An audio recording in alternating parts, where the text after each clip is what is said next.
AC छोड़ के लाई बकुलरवा तो बड़का बवाल हो जाई। एसी छोड़ के लाई बकुलरवा तो बड़का बवाल हो जाई। ए सरवा आइल बड़ा हमारे अंगनवा में मार हो जाई। ए सरवा आइल बड़ा हमारे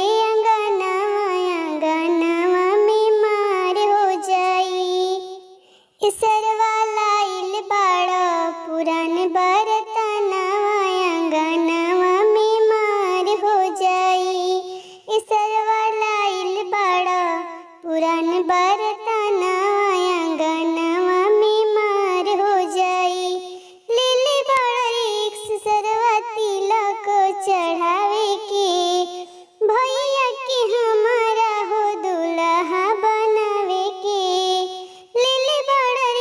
सरवा तिलक चढ़ावे के भैया के हमारा हो दुल्हा बनावे के।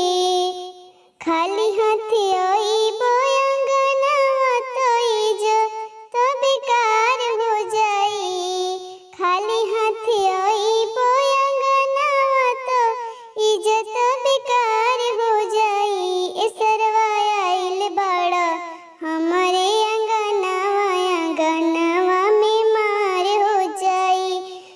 सरवा आइल बड़ा हमारे अंगनवा में मार हो जाई।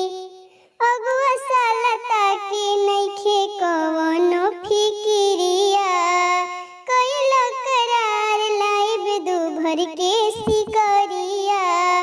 अगुआ सालता के नइखे कवनो फिकिरिया कइलो करार लाइब दू भर के सिकरिया।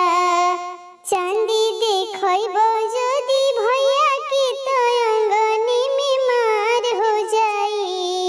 चांदी देखइबो जदी अंगने में तो अंगने में मार हो जाई।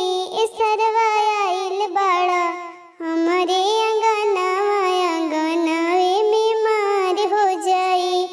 ए सरवा आइल बड़ा हमारे अंगनवा में मार हो जाई। एसी छोड़ के लाई बकुलरवा तो बड़का बवाल हो जाई। एसी छोड़ के लाई बकुलरवा तो बड़का बवाल हो जाई। ए सरवा आइल बड़ा हमारे अंगनवा में मार हो जाई। अगर ये वीडियो अच्छा लगे तो लाइक करें, कमेंट करें, शेयर करें और चैनल को जरूर सब्सक्राइब करें। धन्यवाद।